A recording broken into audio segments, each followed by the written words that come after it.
Hello. I am Harvey. Today's video is about Vagaries of a Fractured Heart Part 13. Well, I thought that this quest is much tougher. Maybe it is due to the previous experience. But it is actually pretty easy. Before I do the walkthrough, you are reminded that the boss here can do a guaranteed HP attack with 6,864 or more damage. Prepare some counterplay for it before you go into the quest. So, let us begin. In the first wave, there is 2 Goblin Mages and a Dark Lord. The Goblin Mages may use Shell, which inflicts magic resist down. It may mess you up in the future. Therefore, I recommend you to take care of them first. In the second wave, there is 2 Sweepers here. You can buff up your characters here as they must use charge in their first action. Easiest wave here I think. We are up against a Skull Dragon Soul in the third wave. I am sure you are familiar with its moveset as we faced it a lot of times already. But still, remember not to stay here for too long. It can easily break your characters with attacks like Group Dark and Crushing Fangs. I think that it is better not to deal with these attacks. Therefore, speed is the name of the game here. In the fourth wave, there is a Floating Eye and a Sweeper. Remember to kill the Floating Eye with a single HP attack.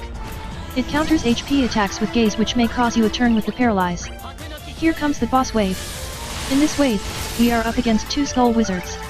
You can actually ignore the boss's buffs here as our characters just got a lot stronger with Ifrit Summon Board. Only thing that you need to pay attention to is when it will use Candle in the Wind. Candle in the Wind is a HP attack after changing on Bravery based on its attack value.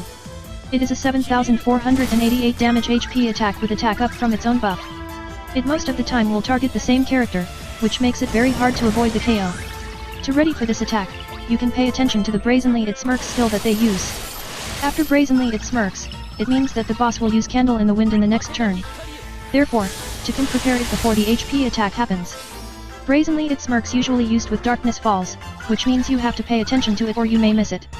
Speaking of which, Darkness Falls happens when the boss's HP drop to a certain threshold. It should be around 80% HP and 60% HP. Again, I examine it by my eyes, so don't quote me on that. Catch the HP attack timing of the boss and act with your counterplay. I used Freeze Joker here, which I recommend a lot if you don't have Kefka's weapons. I guess that's it about the quest. Thanks for watching as always, and I will see you in the next one.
残念。